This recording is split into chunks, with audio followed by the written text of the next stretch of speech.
Let's go for it!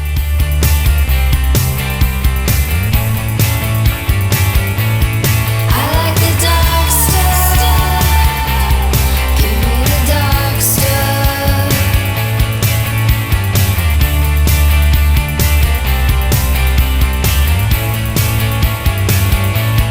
I like the dark stuff.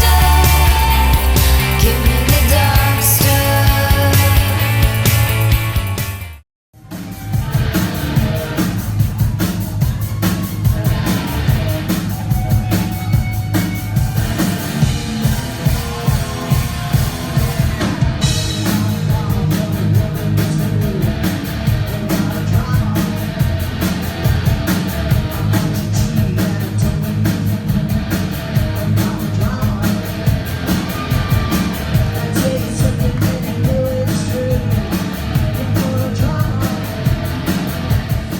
Hey everybody, it's me, your buddy Dave. I'm back with a new video here for the dark stuff.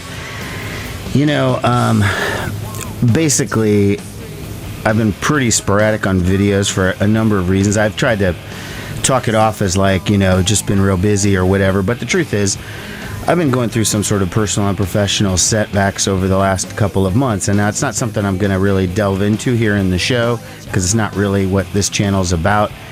But just letting you know that that's kind of what's going on, and that's basically the reason why I haven't really been as focused on, you know, on the VC community and commenting on people's videos. I mean, the real truth is behind it is just I've had a lot really going on. It's been very draining mentally, and that's kind of what's been keeping me from my old activities or what have you. But I still keep going to a lot of concerts, because that's basically exercise, sort of alleviates this stress, and sometimes sort of going to see live music. So that's kind of been a big part of the last couple of months. So on this particular episode of The Dark Stuff, I won't be doing a really lot on records. It's pretty much going to be on the live show, but if I did pick up something or I got something signed at the show, obviously we'll be looking into that.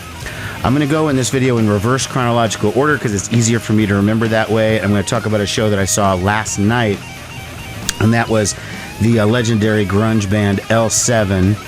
Pretty much staples of my 1990s. They were a really, really great band for a long time. If you're not familiar with the band, you definitely have some research you're going to need to do. If you like that kind of heavier alternative sound, or what legitimately was grunge music, because a lot of what gets called grunge really never really was, like Alice in Chains. Alice in Chains is heavy metal. They're never really a grunge band. Soundgarden, same thing. I love Soundgarden. They were never really a grunge band. Mudhoney definitely were. Nirvana, you could say they definitely were. Melvins were at one time. So, okay, let's not get into it, but the point is, L7 was a legit grunge band. They broke up, I think, in 99 or 2000 or something, and by the way, there's a great documentary on them. It's currently playing on Amazon. I don't really know what other platforms it's on. It came out, I guess, a year or two ago, but right at the time that they reunited, because they did break up in 99 or 2000, and they're back now. They have a new record called Scatter the Rats. It's really good. It sounds just like where they left off. You know, it could almost be I'm drawing a blank on the album I'm trying to think of. Not Bricks Are Heavy, but the one right before that, with Shove and all that. And it's fantastic. It's a lot more topical. You know, they have a B-side on the album that talks about Mar-a-Lago, and it's not doing it in a positive way, let's just say.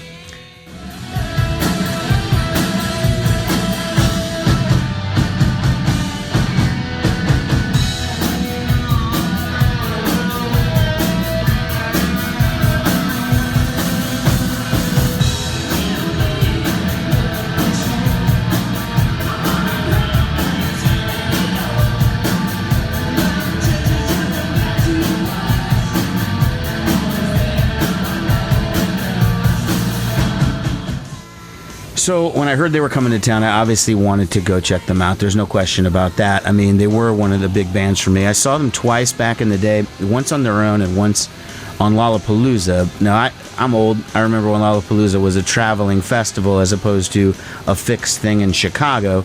So I saw the Lollapalooza that year, which I think was 94 that they were on it. 94 or 95. It was the year where Nick Cave was also on the tour, and I remember that because it was the one and only time I've ever seen Nick Cave, and I remember the girls from L7 were roller skating across the stage throughout Nick Cave's set, so it kind of made a memory there of that particular tour.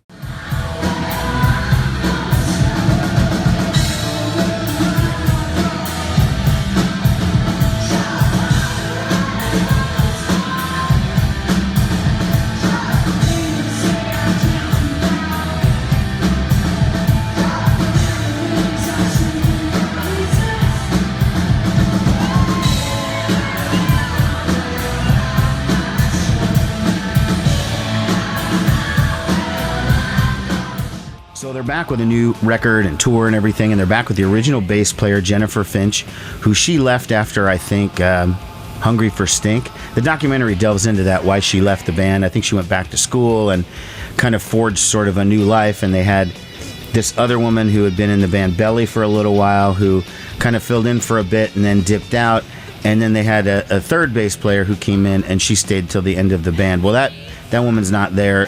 They're back with Jennifer Finch.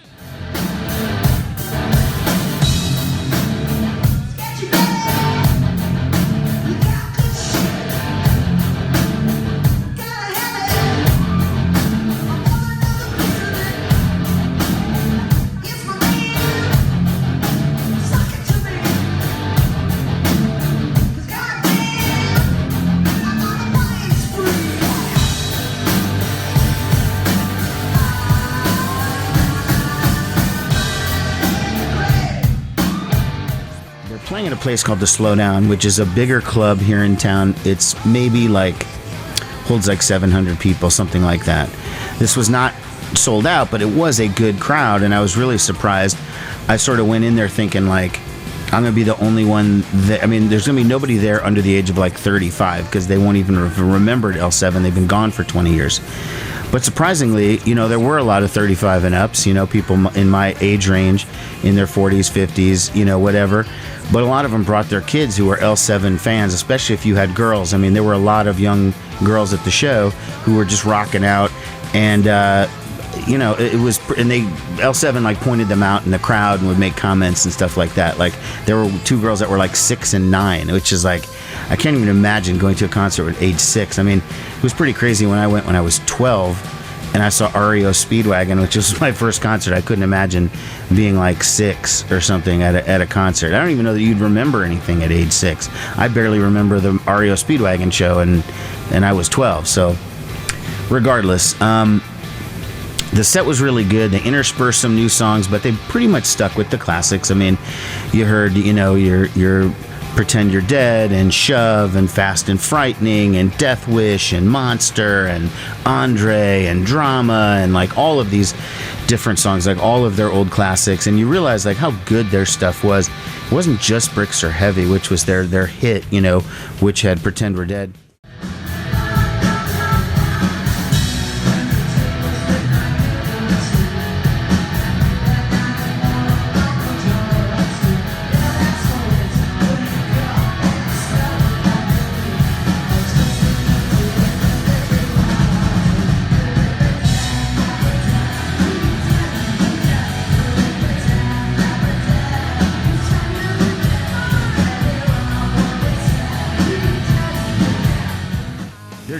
Debut, which was on Epitaph and had a different drummer and stuff, it actually is pretty weak. So that's why they kind of overlook it. They don't even acknowledge it. It's not even acknowledged in the documentary.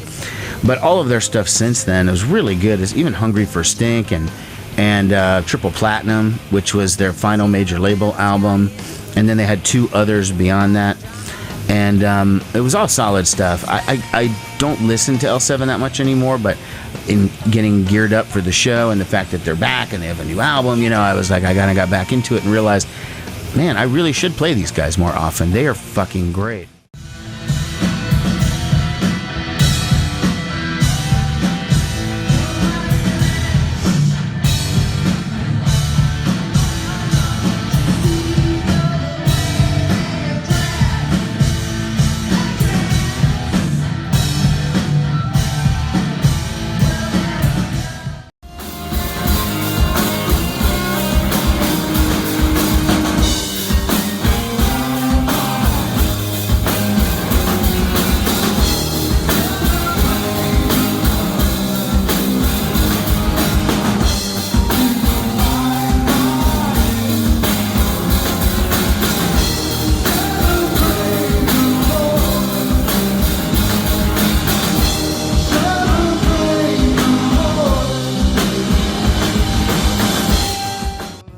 know, maybe like a week and a half or so, a little under 2 weeks before L7 was Sebadoh came to town. And this is another 90s band that's back, and you're going to see kind of a recurring theme in this particular video, because a lot of these bands were 90s bands that are returning. And one thing about that I will say is, you know, there are some people who just outright reject the nostalgia factor of seeing an older band that's back for, you know, doing their reunion or what have you. And in general, I totally understand that sentiment, because I get it. You know, it's you want people to be active artists and musicians and not just going out there and playing the old stuff, and it seems like it's just for money.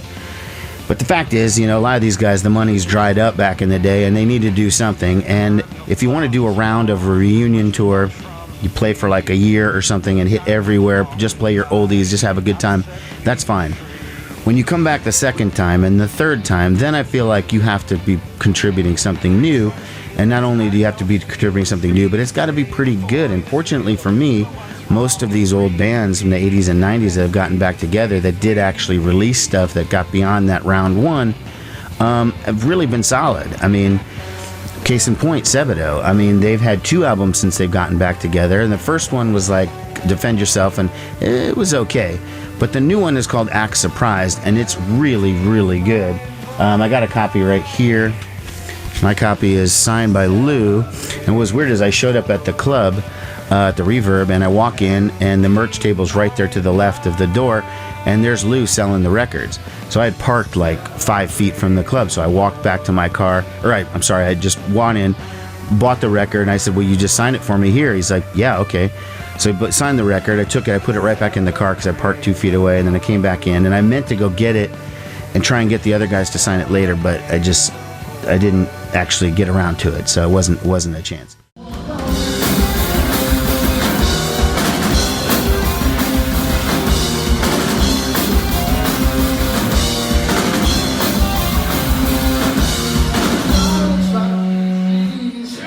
That I did not say it. Nothing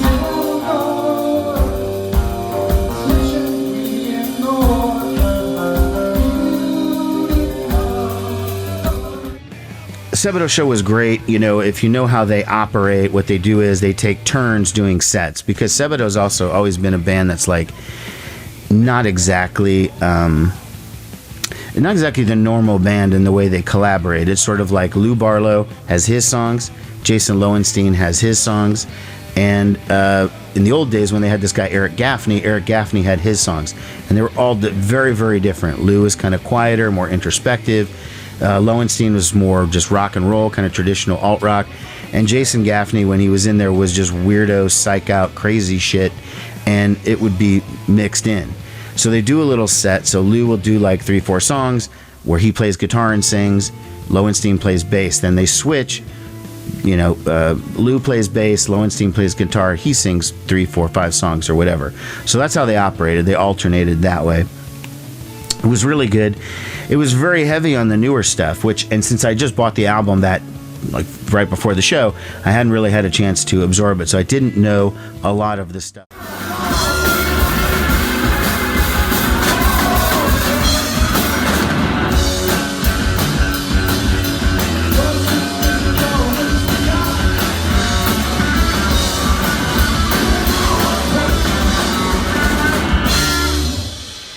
Was sort of surprised that they didn't do sort of any of their classics or what have you, you know, like Gimme Indie Rock or the Freed Weed or not, that's an album, sorry. Anyways, any of their classic songs, no Rebound, you know, stuff off Bake Sale or Harmacy or what have you. And, you know, so for them, they're like, we're going to do our new stuff, and that's what we're into. And they didn't really care about doing the nostalgia thing, and it didn't seem to bother the people at the club.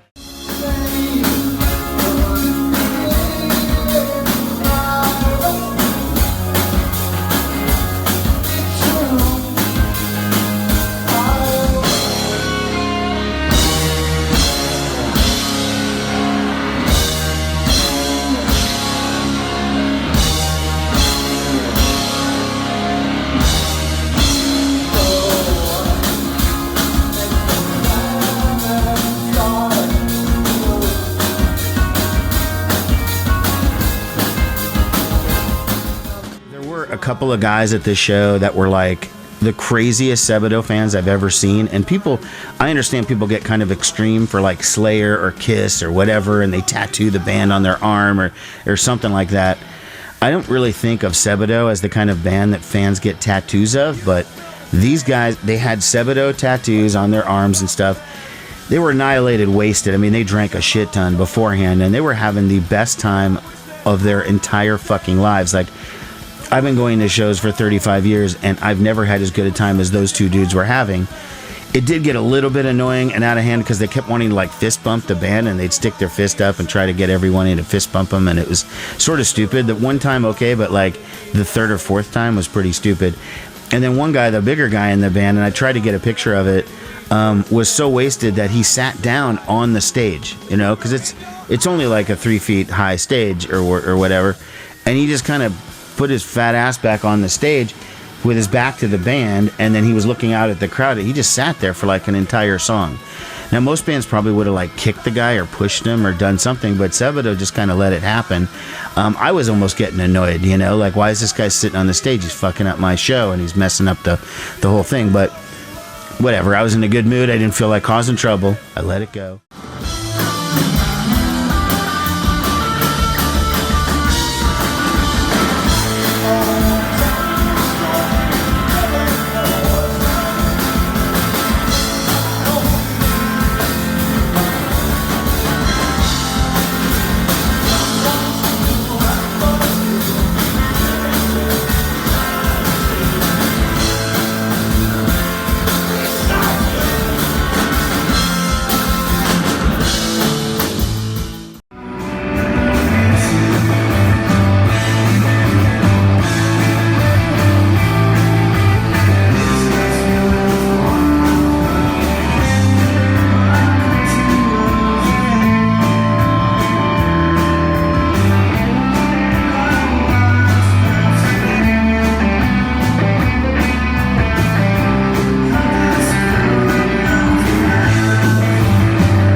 Again, Lemonheads, 90s band that's back. Tommy Stinson, really from the 80s because of the replacements. They did make it into the 90s.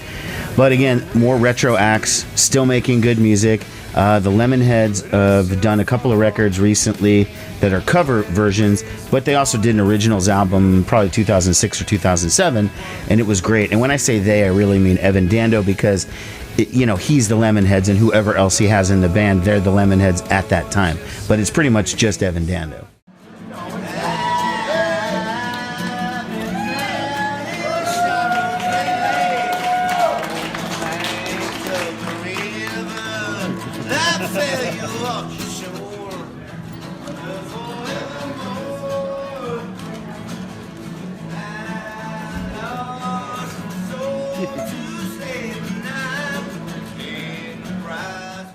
So seeing as how Tommy Stinson is one of my favorite people of all time because of his association with the Replacements, he did a long stint in Guns N' Roses. His solo stuff is fantastic. He has 2 solo albums. He has the band Bash and Pop, which have done 2 albums. They're great. He had a band Perfect that did 2 records. They were great as well. So he's just an all-around awesome dude. He's got another record coming. I have an old video that I'll link to here from a couple years ago, the last time he came through, where he played this place called the Hi-Fi House. And I've had this recurring series of photos from when I met Tommy in 1989 when I was 18. I was backstage at a Replacement show, and just as we were about to take the picture, he swung his leg over and kissed me on the face. And I was like, what? You know, okay, so we kind of recreated that about 5 years ago when he was here last time. And so I had a top and bottom, like these are the 2 photos, you know, 30 years apart or whatever. Well, I showed him the photo the third time, and then he's like, we want to do it again? And so we did it again and made a third version of the same photo. So it's sort of like, I guess every time I see him, that's what's going to be happening after the show. It didn't seem awkward, I guess. So, all right, we're going to go ahead and do it. I did it a third time. So Tommy obviously was the opener, and he did not have a band. It was just him, and he starts the show by walking in the front door of the club, which, like, say the stage is like right here. Well, the front door is all the way in the back, the front door of the club, and he comes walking in already playing acoustic, and he just comes in and he stands in front of the stage and he wants everyone to kind of encircle him. He didn't have a microphone or anything. He was just playing with an acoustic guitar, and you had to be close enough to hear him. So most of the people who were at the back of the bar kind of came forward, and then they stood around him in a big circle. Now I think I could. Time to treat this bad news for good. Time to treat the bad news. I happened to be like right next to him, basically on his left arm, and got some great footage of that. I'll intersperse that, of course. What was in your place today you had? No, not for someone else's lap. You was gonna get so tried. Yeah, another night. But now you come hide. But now you come hide. Put outside full of shit. Oh, so stuck in it. After about half the set of Tommy playing that way, then he goes, let's all go to the bar. And he goes running to the back of the club, and he jumps up on the bar, and he does a couple of songs there. My video didn't turn out very good because it was really dark at that point, and so I don't have great video of that. I have a photo or two of when he was up on the bar. He did that for a couple of songs. Then he jumped back down, and this time he got actually on the stage and played mic'd up with a microphone and did more, a couple more songs, and then he was done for the night. But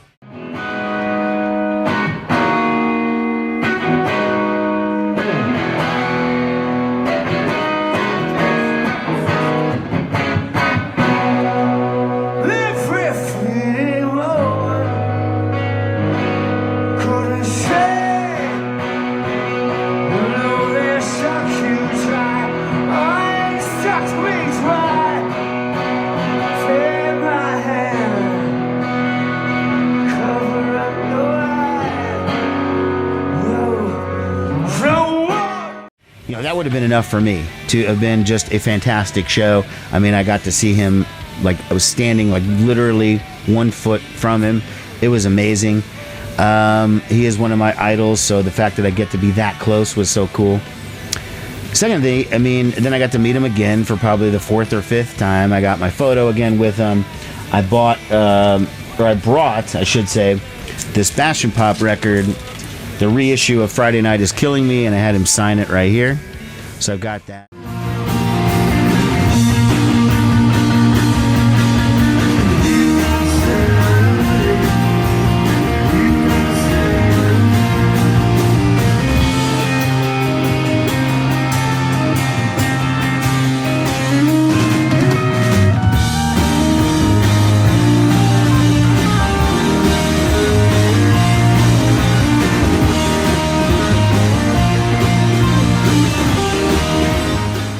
After that, the Lemonheads were coming out.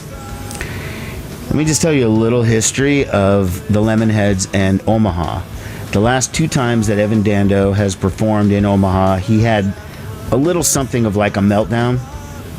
Maybe that's overstating the case, I don't know, but the first time probably was like 2007 or so, and he was playing at the Sokol Underground, and it was the Lemonheads, and it was when they were touring in support of that self-titled, their comeback record.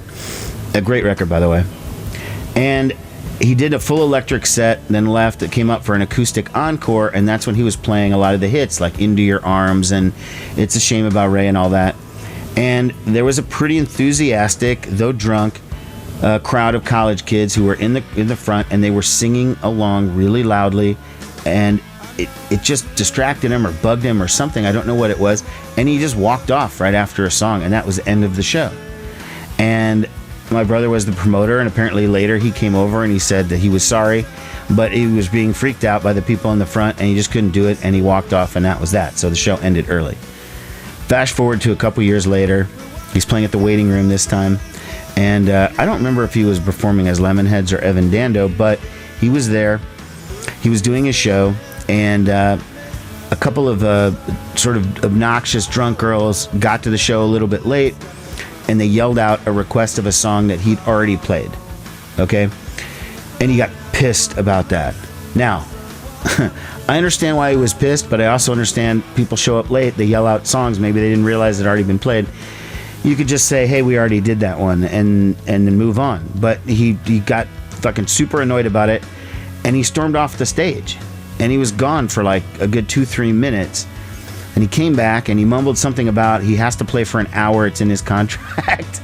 And so he just started blazing through songs, like playing them super fast, not really, stopping for like a second in between and then starting the next one, not really talking.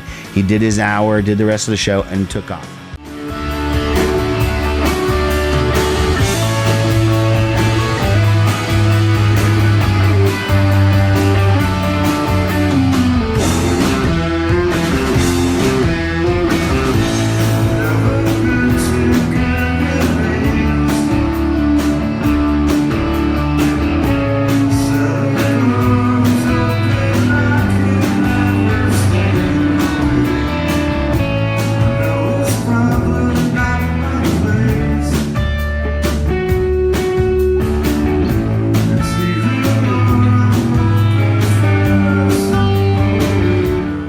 Same drunk girls then started pounding on the dressing room door, and this is in the old days of the waiting room when the backstage door was like accessible to people in the club, and they were pounding on the door and yelling, Evan Dando, get out here, whatever.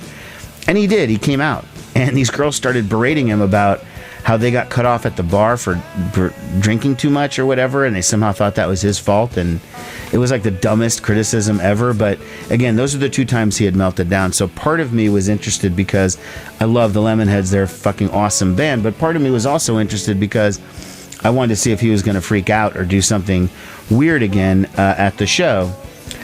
He didn't in this case. Set was great. They did everything you'd want to hear. All of the classics, going all the way back to Lovey, which was cool. They did Stove. They did, the whole It's a Shame About Ray, all the hits off that record, from Come On Feel the Lemonheads and Car Button Cloth, and some of the new stuff from like Barshans.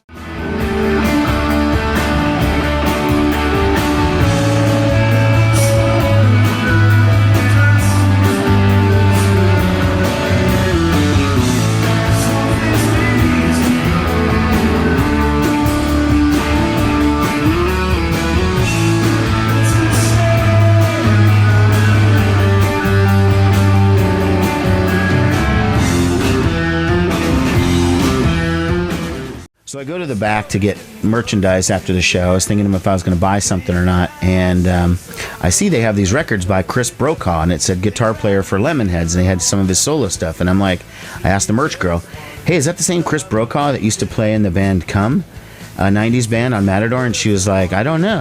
I'm not sure.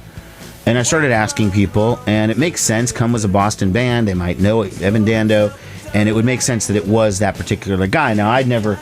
Here's one of their albums. This is called 1111. This is one of my favorite records of the 90s. Great band. But I didn't really know what they looked like. I never saw them live, and I don't think there were any videos that I ever saw, so I really didn't know what the guy looked like. But about 10 minutes later, she found out. She's like, yeah, it is Chris Brokaw from Come. So I was maybe the first person who sort of acknowledged that or something, because she didn't seem to know that. And then I decided I wasn't going to buy any merch, because the stuff I liked, they didn't have my size. But then I go up to the bar and I see a $20 bill on the floor just sitting there, and I'm like, oh, interesting, okay. Now I wasn't going to immediately grab it in case somebody in the immediate area would realize they dropped it. I didn't want to look like a thief or whatever, so I let it sit there for a minute or two, and I just kind of eyeballed it a little bit, and nobody was coming back for it, so I picked it up off the ground, and I was like, fuck, now I'm getting some merch. So I go over there to get the new Lemonheads CD. The record was more than $20. It was $15 for a regular version or $20 for a signed version. Now, I never pay for signed versions, because part of the reason why I like signed albums, like all these albums back here that are signed, is because I have a story attached to it. I got it personally signed. Paying for it signed, there's no story attached. It's just a scrabbly line on it. But whatever, it was free money to me, so I did it. But the record, the CD itself, well, here's the new one, Varshans 2.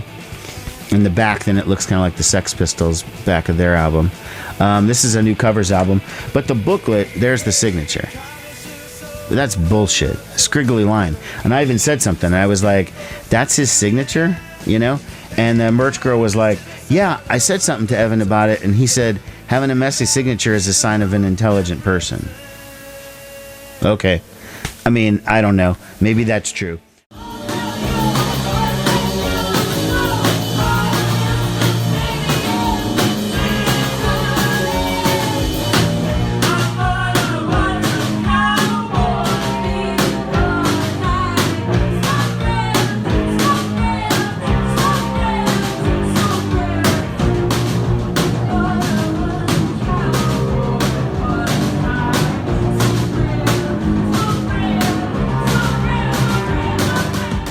Last up is a set. I saw a set from the DC band called Priests. Now, I've seen them before. I've mentioned them in other videos. They were at Lollapalooza. They were at the Maha Music Festival. They were on my stage a couple of years ago. That was the first time I'd ever seen them. They were fucking great that night, that afternoon. And I really had a newfound sort of respect for them. I picked up one of their records. I showed it in a previous video. So I was going in cold on this one because I didn't have their new album. I hadn't heard it. So, but I figured whatever. I saw them last time without even knowing a single song, and I thoroughly enjoyed it, so I'll do that this time too. They were really good. That singer, I don't know her name. I think it's Katie or something. Katie something. I'll find her name. Has great stage presence. She just fucking belts it out. And then at one point, the drummer and her switched places, and she played the drums, and the drummer came up and sang a couple of songs.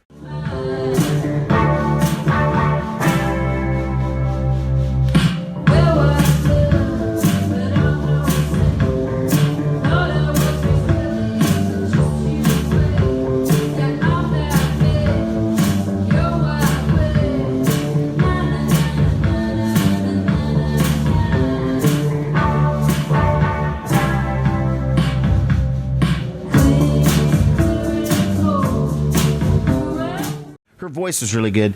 Didn't have the stage presence of their main lead singer, which I guess that makes sense. She's more used to doing it. It was a solid set, pretty short, 45 minutes or so, 50 minutes maybe. Really dug it though.